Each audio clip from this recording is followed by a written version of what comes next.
Bonjour à toutes et à tous. Le gouvernement a annoncé la reprise de la scolarité dans les collèges à partir du lundi 18 mai prochain. Comme vous le savez sans doute, les modalités précises d'organisation de l'enseignement sont de la compétence de l'Éducation nationale.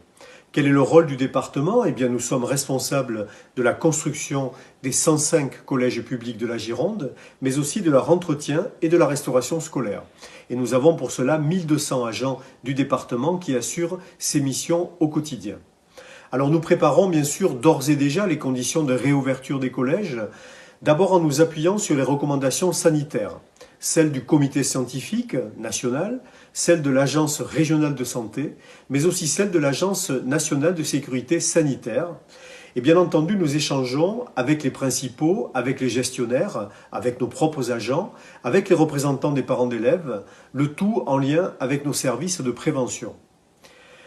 Des protocoles détaillés sur le nettoyage des collèges et sur l'organisation de la demi-pension sont en cours d'élaboration, mais il faut les adosser à ceux qui seront imposés par le ministre de l'Éducation nationale et nous devrions recevoir dans les prochaines heures précisément les protocoles nationaux.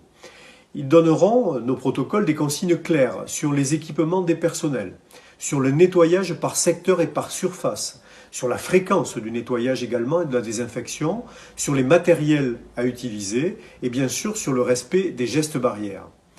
Ces protocoles, c'est bien leur objectif, permettront de garantir des conditions sanitaires les meilleures possibles et bien sûr la sécurité des élèves, des agents et des équipes enseignantes.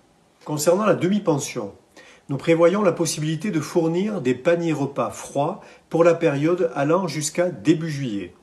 Selon leur configuration, certains collèges pourront toutefois envisager une reprise de la restauration classique, mais en respectant un protocole précis qui devrait être impérativement validé par le département.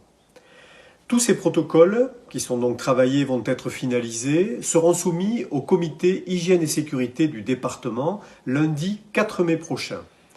Après validation, ils seront transmis à l'Éducation nationale, aux principaux, aux agents, aux élus, aux parents et aux collégiens, de manière à ce que nous garantissions la plus grande transparence et la meilleure information possible. Je reviendrai alors vers vous, via une nouvelle vidéo, pour vous livrer les principaux éléments de ces protocoles. D'ici là, nous aurons aussi une vision plus précise du nombre d'agents d'entretien et de restauration qui seront en situation de reprendre leur poste dès le 11 mai pour préparer les établissements à l'accueil des élèves. Puis en lien avec le directeur académique et les principaux, nous devrons avoir des éléments précis sur le nombre d'élèves potentiels et les capacités d'accueil par établissement, sachant qu'elles seront aussi fonction de nos protocoles.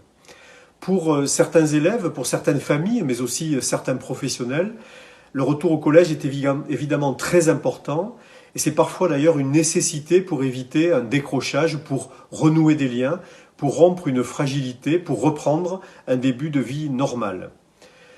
Cette situation est une source d'inquiétude pour toutes et tous, pour beaucoup, et je le sais, nous le savons, et nous le partageons évidemment avec vous, mais sachez que le département est mobilisé pour mettre en œuvre les meilleures conditions de reprise des agents des collèges et des accueils des élèves.